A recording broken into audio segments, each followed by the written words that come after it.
Today, I interviewed Chad Willardson. He's an advisor and he owns Pacific Capital in California. And if you haven't seen him yet on either LinkedIn or Instagram, I would go on one of those platforms and just take a look. He's been able to continue to scale his firm at this rapid pace, really all due to his social media presence. So, in this video, we're going to talk about how they do marketing to attract ideal clients, and then how he initially got started, really day one, testing this method with client attraction and how it got to work and how the progression happened with him, and then how he takes people from an actual view and turns them into an actual meeting, the important thing. And then we look at that meeting process, kind of like the sales process at his firm, what they do really during that process. One of the most unique things that I've heard and read about with Chad is they've trademarked their intellectual property to really increase their value in that first meeting. So he talks a little bit about that. And then finally, he talks about his advice to advisors who are in their first 10 years of their career. So this is a really good interview, and take a look at the bookmarks below if you want to skip ahead. But really, the whole thing was, I enjoyed it a lot. So I hope you enjoy it too. Chad, can you share a bit about your current marketing strategy, what you're using to grow Pacific Capital? So to grow Pacific Capital, I really think of us as an education and content creation machine. Like, I believe that if you're putting good quality content out there and putting it out there frequently, then you become top of mind for the right fit clients. One way I would describe our marketing at Pacific Capital is that we're very specific about who's a good fit and who's not a good fit. Stuff that I post has become increasingly specific about who we're targeting. And that probably repels some people. And I think good marketing repels people that are wrong fit clients. So if one thing I find on financial advisor websites is they try to be all things to everyone, and it just doesn't sound very clear to me. You see someone say that they serve retirees, pre-retirees, business owners, executives, pro athletes, families, kids. It's like, I have no idea as a prospect if I'm a real fit for that client or for that financial advisor firm. And so my marketing strategy is to consistently share who we serve and how we serve them. So we serve entrepreneurial families, typically ages 35 to 55 with at least $10 million to invest, who are first generation wealth creators, who are the founders. So I don't have a lot of people outside that. I really don't have like 72-year-old corporate retirees or executives or things like that. That's not who I work for anymore. I used to at Merrill Lynch, but not anymore. For marketing, I post daily on LinkedIn. I post, my real motivation on posting is to teach, motivate, and entertain. Like, I have to throw some humor in there because I get bored if I don't. So, but really my goal is to post and engage and stay top of mind for anyone that seems like they might actually want to talk to me someday. For Instagram, I share stuff on Instagram all the time. A lot of that's personal, but I'll throw in business posts on my Instagram personally. We have a social media person who does all of our Pacific Capital LinkedIn and Pacific Capital Instagram, so I never do any of that stuff. I just do my personal stuff. And then I send a newsletter out 2 to 3 times a week, which I'm personally writing right now. And someone else puts all the nice stuff together and makes it look pretty, but I'm writing the letters still. So.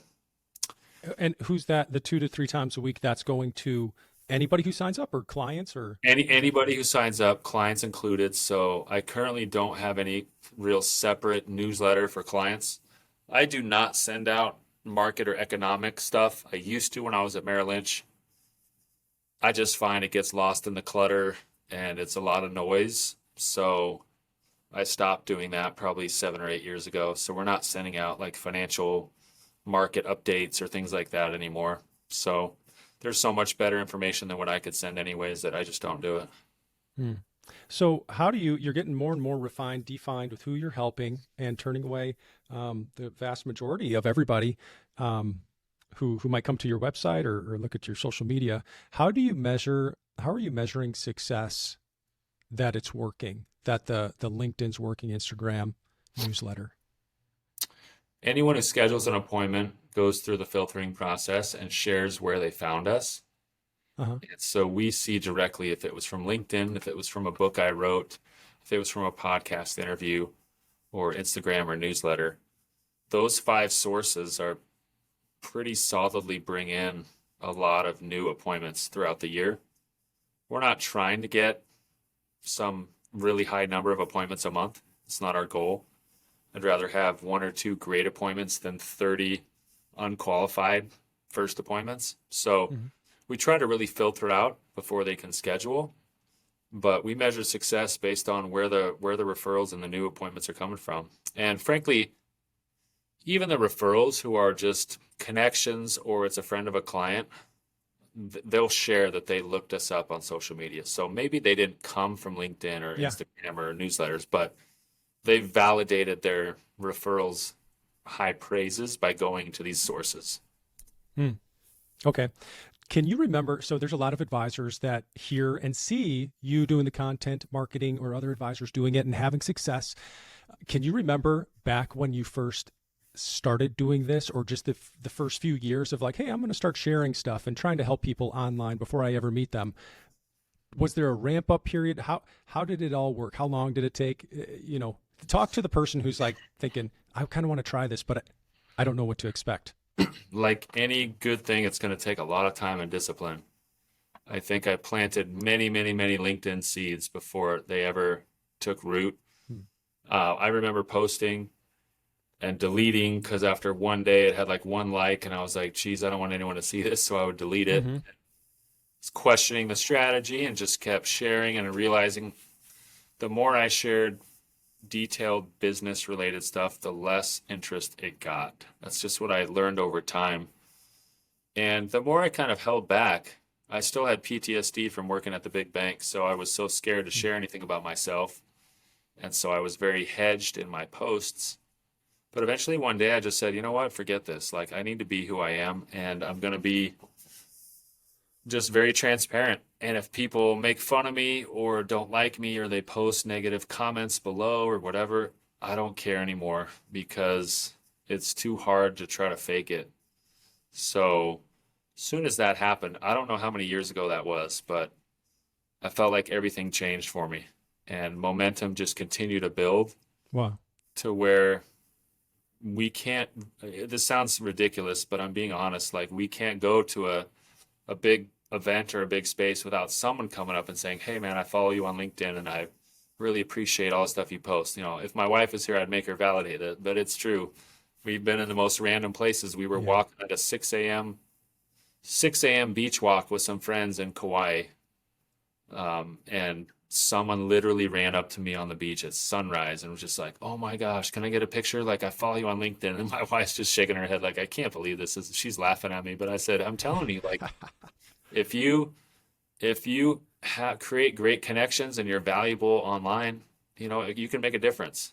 And I get more satisfaction out of the messages I get on LinkedIn than I do from getting a new client, you know, every few months.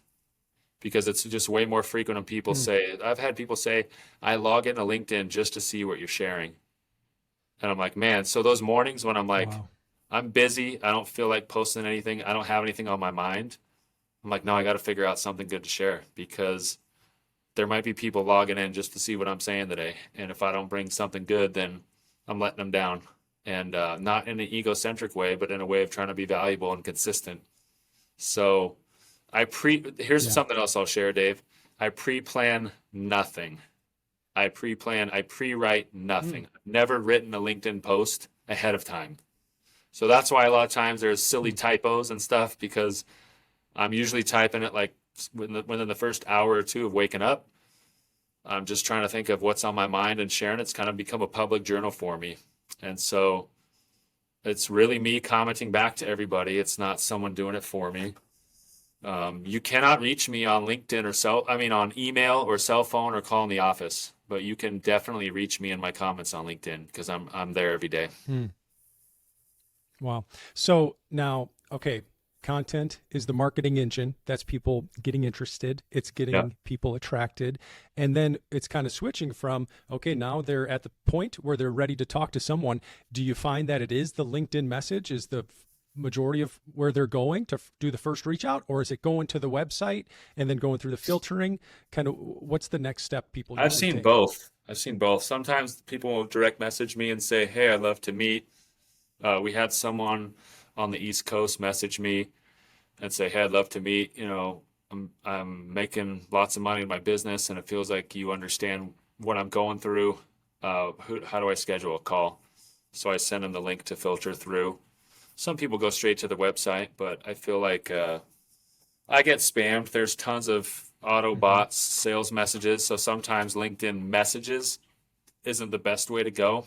It's like if you comment on a post and say something, then I might notice it quicker. But yeah, some go direct to the website, but some are straight on LinkedIn messaging. Okay. And then once they go through the filtering system.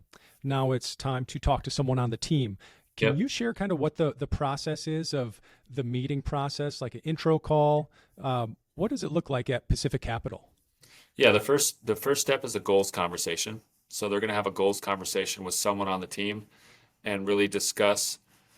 Probably 85% of the meeting is their personal goals and concerns, what they want, and 15% is a demo of our services and how we can help them. If they're a fit, we'll schedule a second call. If they're not a fit, we will refer them to a group that we work with that we trust that serves clients under 10 million. Okay. And then they're a fit, they come to the next one. And is that the last meeting usually, or is it a whole series? It depends. I mean, if they're ready to move forward, if they're ready to have us do a full financial life inspection, then we'll engage right there. Kind of depends on what stage of readiness they're at. So it might be personalized. We don't really have like a set number of meetings just because everyone seems to be at different stages. If they're out of state and they're a significant client, we'll fly to go meet them. We just got referred a new client in Alaska. He's got some significant business assets and real estate and is looking to transition and become more liquid. So I said, hey, what's the best time to come up there and meet face to face? So we'll fly up there sometime this summer and have a meeting with the family and go over everything in person. So we're waiting on the right time during fishing season to head up there. So someone like that, and for business owners in general who they've got more control over their business than they do capital markets, how do you talk to people about that it's like that's another mind shift. We were talking about retirement earlier, but now, okay, I've got this thing that I know what to do with, and now I'm kind of trusting the system. How do you get people? How do you talk about that with people? I think it starts with building a lot of trust first. They see me as an entrepreneur, investor, as a peer, more than a financial advisor per se. So I can share from real life experience of starting multiple businesses and being an investor that's diversified and has a lot of different things going on. So I can relate to them things that I've done myself or that we've done for clients and give them a sense of confidence that we know what we're talking about. So I don't think it's trusting a system. I think it's trusting a team of experts that makes the difference. That's good. Can you share a little bit about you in your book, Beyond the Money? Right. Yeah, Beyond the Money is a very specific book. It's 8 lifestyle shifts for entrepreneurs with 8 figures or more. So this is for people, the target audience I'm talking about, for entrepreneurs who have reached financial freedom. They've got 10 million or more. And what do they do now? How do they stay engaged and healthy and active and really just making an impact now that they've climbed that first mountaintop? What do they do from here? So it's really a guidebook that if you're in that space, if you're in that realm, it really speaks to you. I've had people say, I wasn't sure about this book. I started reading it and I couldn't put it down because I felt like you were just talking directly to me. So this is a result of all my conversations with the really high success entrepreneurs. And I gathered, it's not just me, it's a ton of great ideas, quotes, mindset shifts, lifestyle changes for and from this segment of people. So a lot of superstar entrepreneurs that are really well known that I'm friends with contributed to that book. There was a section in there about trademarking your systems and your process. You kind of listed out 8 or 10 of them. Are you sharing those in the goals meeting when you're talking about what Pacific Capital, how you guys help and things like that? Absolutely, yes. We share that up front, some of the things that we've trademarked and processes that our clients get to access. And I think that's important part of being valuable is having some of your own ideas and putting a stamp on them. It really says that we take our processes seriously and here's evidence of that. Yeah. So advisors listening, if you haven't read that book, Beyond the Money, that Chad wrote, I would get the book just for that one section where he talks about trademark. It's not speaking directly to advisors, but you could definitely use what he's saying to even make your own, what you do, more valuable by kind of thinking in the way he lays it out in that book. I thought it was one of the best parts of the book. Thank I you. mean, it's all very good, Chad. It was a unique. I'm sure that was a unique part. So yeah, it was for sure. This is great. Anything else you'd want to say to advisors that are listening right now, who are seeing some of the things you're doing and thinking, man, he's got it all going on. He's posting content. It looks like he's got a great life.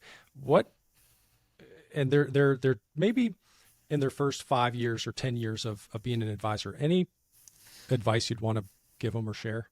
yeah, it takes a long time. Takes a long time. A lot of hard work and diligence and success and discipline. Like, I was licking envelopes in an apartment complex, sending mailers out for a seminar, and no one was showing up. I was spending all night doing stuff like that. I was going door to door in not so nice industrial parts of town, inviting people to come to a dinner seminar that I was hosting. And like, I just remember thinking, I hope one day I'm not knocking door to door, handing out invitations to the rubber chicken dinners, because this is rough and it's not what I pictured. So you see the success and the lifestyle now, but you probably, if you're newer to this, don't see the grind that was behind the scenes that happened before social media, where there was a lot of uncertainty, a lot of failure, a lot of rejection. And I would also say there's advisors, there's no one way to skin the cat. Like, you don't need to all be alike.